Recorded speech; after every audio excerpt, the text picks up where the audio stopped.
Hey there. Sorry it's been a while since I checked in. I guess it's only been a few days, but not doing a video every day is making it feel like it's been like a whole month.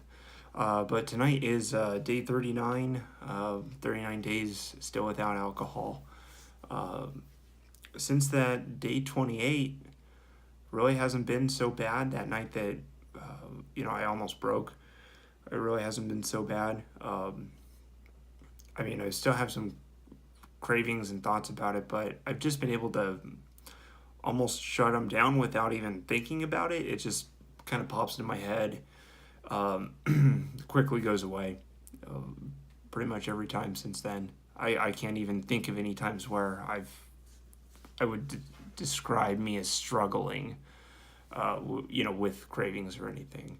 They may pop up, but just ever since that night where it was so challenging, but I beat it. It's kind of stayed beat. Um, still aware. I'm still aware of it, but it's I feel like I put it in its place. So been pretty happy and proud of that. Yesterday at work, they're offering more free alcohol, of course, for a special occasion this time. And I got to talk with friends who, even though they had drinks, they got to. A lot of people, at least communicate that they're respecting what I'm doing and just saying that they couldn't do anything like this, and some of them have done stuff like this, and that was pretty cool to find out. But I've just really been trying to take that connectivity to the fullest extent possible, and just try to develop new connections and everything in different ways. Uh, I mean, I guess you can say it's just making new friends and stuff like that, but I'm trying to connect with people in a different way, in a closer way. Just getting to know them better and sharing more like personal things about myself, and instead of just cutting it down to small talk, because I guess that's the best way to put it. Talking deeper to people, and people are just so people get actually most of them get pretty interested because I think a lot of people don't talk about this stuff, and it's just kind of unique, makes it interesting. But who knows? Maybe that's all in my head. What I wanted to talk about tonight, I'm pretty tired, so I just want to get to this. I needed to check in, let you guys know I'm still doing awesome. uh, but what I wanted to talk about right now is inspirations to avoid number 5 of jujitsu. So I've been able to go back to jujitsu, my Brazilian jujitsu specifically. I've been able to do that 3 times this week: Monday, Tuesday, and Wednesday. My daughter had a field trip on Thursday that was fun to go to, and Friday today I've just been busy with a few other things, but none of that's important. I'm sorry. Jiu-jitsu, inspiration to avoid number 5. So some of you I know will know about jiu-jitsu, and if I say jiu-jitsu, I'm talking specifically Brazilian jiu-jitsu. I know martial arts and its lineage. Um, I don't know everything about martial arts and the lineage of it, so I'm only really referring to Brazilian jiu-jitsu. I just call it jiu-jitsu a lot of the time. Um, but for those who don't know, jiu-jitsu, it's a non striking sport or martial art. There's no striking, no punching, no kicking. It's all grappling, gripping. It's all about being prepared for. It trains you to be in the most vulnerable position possible, on your back, on the ground. Uh, it's just a grappling sport. So it takes the idea of if you're in a bad position, let's say, this is the example that was brought to me by my trainer. If you're at a bar or something and some guy sucker punches you, now you're on your back and on the ground, and he's coming over, and he's standing up, and you're on the ground. You're in the worst possible position. They're in the best possible position. How can you? maneuver out of that. So you need to be, it trains you to move on the ground, basically fight from the ground, being able to bring someone down from the ground. So I'm on the ground, I bring, they come to kick me, I grab the leg, I know how to pull them down in a way. Now they're on the ground. I'm familiar with, rolling or, I'm trained to maneuver on the ground quickly so I can get a hold of them, get their arm in some kind of lock, and from that lock kind of threaten to break their arm. So I could do no damage, and sorry about that. I could do no damage. Anyway, the whole point, the reason why I like jiu-jitsu so much is I like puzzles a lot, and just strategic thinking, and that's kind of how jiu-jitsu is. Jiu-jitsu is just, for me, it's all about self-control, discipline, being able to use your body in unique ways, in ways that other people can't. And it's, I like how control focused it is. I feel like through jiu-jitsu, I'll have more control over my body, and that's really going to be with like maneuvering and everything, physical strength, physical capabilities. But I really think the more that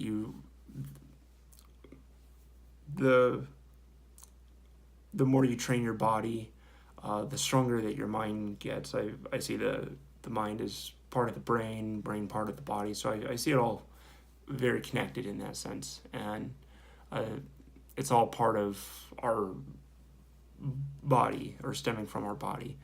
And so strengthening your body, being able to control myself in unusual, but very masterful and productive ways, where I guess it's just mastery over control over my body, expanding my own physical capabilities. I really think that will, there's a lot of mental challenge in there, especially since I've not much of a fighter or anything like that at all. And the people that I have to compete, or in jiu-jitsu it's called roll against, they're pretty well versed, and a lot of them, even if they're new to the sport, I've met some people who started after I did, and they've done wrestling or some other sports for a while, so it's really hard to compete against them. And it's I guess that's the point there. It's just hard to compete against them. But jiu-jitsu is all about strategy and control, and being able to take someone down who's stronger than you through technique. And I know I can solve Rubik's cubes and other puzzles, so I have the mindset for it. I just need to build up my physical strength, just get my body. I really want to get my body into a shape where I got fit before, but I never wanted, or healthy, but I really want to get more fit. I'm pretty interested in expanding my capabilities, and I guess the big reason jiu-jitsu, I put it as an inspiration to avoid, is because of how just control focused it is.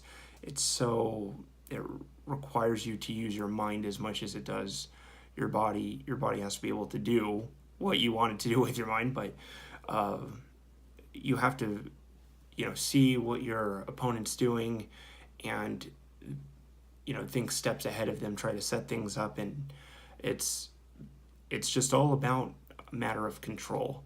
And that's hard. That's what this whole project is about, is control over, my life, control over myself. And Brazilian Jiu-Jitsu is just, I really see it as one of the best ways to expand control over myself.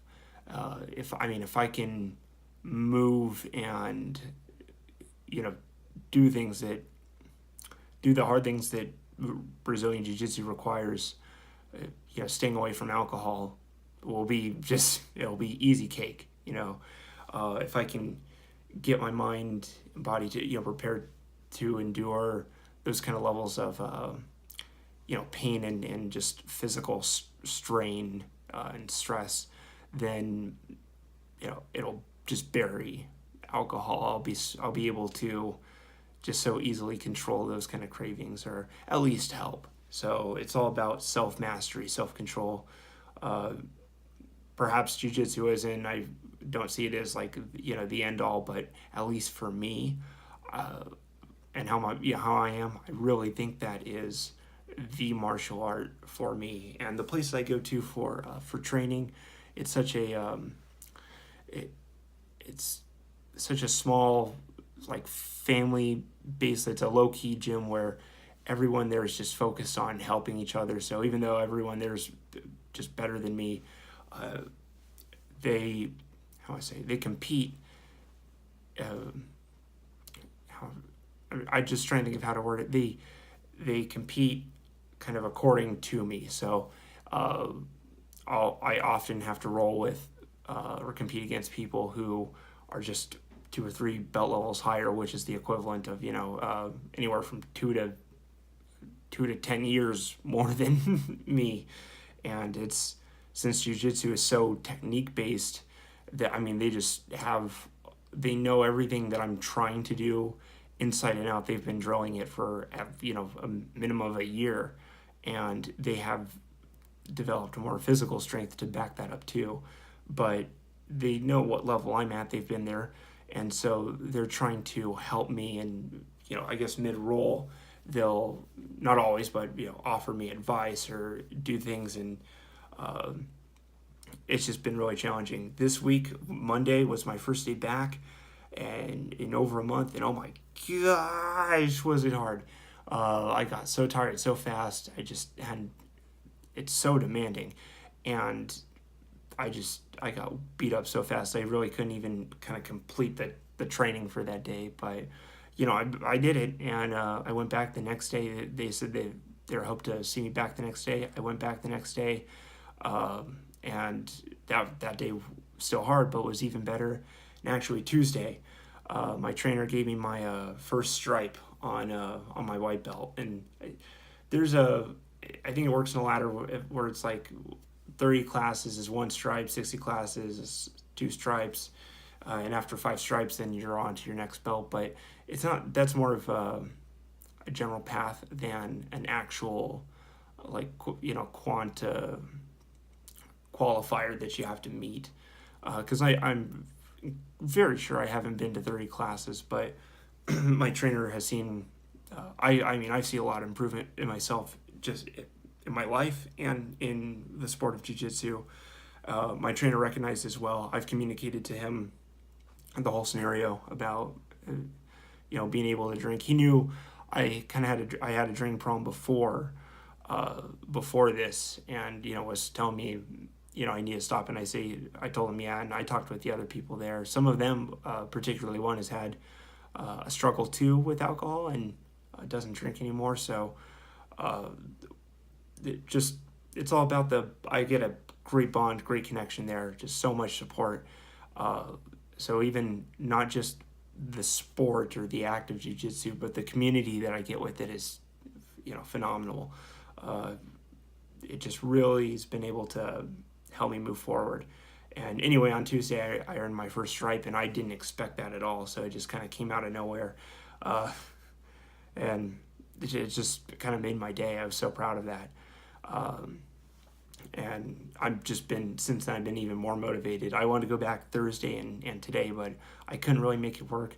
I'm planning on going at least 3 days a week, but hopefully I can fit in more. It's only an hour, so it's kind of easy to squeeze in. And I've been having to bring my kids every day, but my trainer is very good with them, helps them. I love this place that I go to. My kids are, my kids get taken care of. They're interested in it. I get so much out of it, community and physical training, mental training. It is one of the best ways to change my life. That's why I took up jiu-jitsu. I don't even watch UFC or MMA, any kind of like fighting sport. Not that I have anything against them. I don't really watch any sports. The only reason why I liked jiu-jitsu is because that whole control factor, and that was why I started it. Was I thought starting jiu-jitsu would help me get, I'd be able to get carried away with jiu-jitsu and just get addicted to jiu-jitsu and physical health and building myself up. Uh, and it started off like that, but my addiction alcohol was just so strong. It corrupted everything it touched, including jiu-jitsu. Soon, I was staying up till, I don't know, 3, 4 in the morning, and I'd have a Four Loko or two, get like 2, 3 hours sleep. I'd go to sometimes take my one. Anyway, I'd end up at jiu-jitsu practice, and it's, it would just be so hard, and I would throw up afterward. It was just like a lot. I'd throw up a lot afterward. It was just so painful. It was killing me. Alcohol somehow corrupted jiu-jitsu, and that was the reason why I started it, was to just up my control and be able to beat it. And I didn't mean to be away from it for a month, and I felt guilty, the whole time. I really wanted to go back, but I didn't avoid it. I'd either sleep through the training or it's hard. And I'm not saying it's not my fault. It is my fault, but I needed to take care of the alcohol problem first, the addiction problem. I got clean, after the 30 something days, I got to go back, and I just hit it hard, and I'm not going to stop. So I'm just super excited with it. Jiu-jitsu is helping me a lot now that I've got alcohol suppressed, under control. Then now I'm able to invest more into jiu-jitsu or self-mastery in that way, and hopefully keep alcohol and my addiction down even further. So I'm able to appreciate my life more, a lot. I've noticed since quitting it. My head just feels a lot more free, and I feel a lot more excited in myself in ways. It's a cool feeling. There's still a struggle, of course, avoiding alcohol, but it's an always present thing. If I go to the gas station and just go to fill up gas, just the option will pop into my head. Oh, I could go in and get one right now. I won't. But just having it come up just every multiple times a day, still frustrating and discouraging even, but jiu-jitsu is just one more thing that will help me, it's one more inspiration to avoid. So I know it's going to help me a lot now that I've kind of got alcohol out of the way. I can focus on jiu-jitsu, and that'll just help keep alcohol, buried. Because just the more and more I think about it, alcohol is just not going to be something that ideally I'd like it out of sight, out of mind. I'd just like it to not be in my head. But like I said in the last video, the boost culture, it's just, I have to accept it. I'm always going to see it. It's going to be a part of my reality, a part of society, a part of my environment. It kind of is my environment. And it's really frustrating wearing this like banner or description, like as a not something. Like I feel like that's my biggest hobby right now, is not drinking. I mean, normally you'd say, I'm a basketball player, or a chess player, or I'm a hockey player, or I am I don't know, I'm an artist. You would describe yourself as something, and I have to describe myself as my primary hobby right now is not drinking, or not just no alcohol, avoiding drinking, and that's kind of frustrating. But I really think jiu-jitsu will just kind of help change my perspective on that, and just help make it feel less daunting, and just it'll help me feel more in control of myself and in my life. That's it. I know I've said that so many times, but that's what it comes down to. It will drastically, just greatly improve my self-mastery, which will in turn improve my self-worth, improve my capabilities, physical and mental. It's just a win-win-win-win-win, all in so many ways. And it's just unfortunate alcohol got to touch it for a little bit, corrupt it. But now that I kind of got out of the way, I can focus on jiu-jitsu, and it's going to be one of my tools that really helps me. So Anyway, that's this entry. Inspirations to avoid number 5, jiu-jitsu. I do have some more stuff to talk about. I've even had some topics pop in my head, not tonight, but over the last week, and I've been forgetting to write down some, and I've been a bit distracted, and I need to not let this get out of hand, not let my videos go away, because I have a feeling that if I start falling behind in my videos and start getting, taking this a more relaxed approach to the videos, my accountability is gone. That visibility is gone, and I just can't shirk that. So, like I've said from the beginning, it doesn't matter if nobody watches these videos. If it's only me, it's serving its purpose, just keeping this this project alive. So I gotta stick with that. So don't expect me to go away anytime soon. If anything, I can just keep expecting more stuff. Hopefully I can keep helping everybody, and in ways you're all helping me a lot. So I really appreciate it. I like this, this whole connection. Everything with this project is just great. But I think I've talked way too long. I need to go to sleep. You probably have stuff to do too. So thanks for listening to me. As always, I appreciate you following me in this journey so far. And, I'll just keep you up to date on how alcohol is not a part of my life anymore. So thanks again. Can't thank you enough. Love you. Take care. High five. Good job. Bye.